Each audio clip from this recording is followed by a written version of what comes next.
Как отличить скрученный пробег от реального? Так, в целом, если подходить к этому комплексно, то есть как автоэксперт, то здесь целый спектр, да, услуг.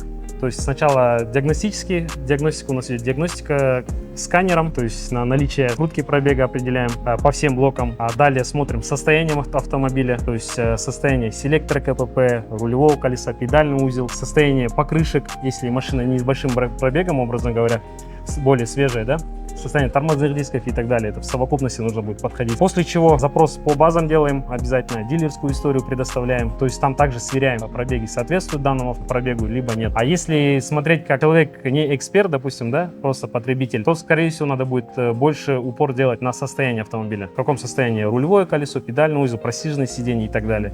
И в целом это на небольших пробегах, в принципе, эта система работает.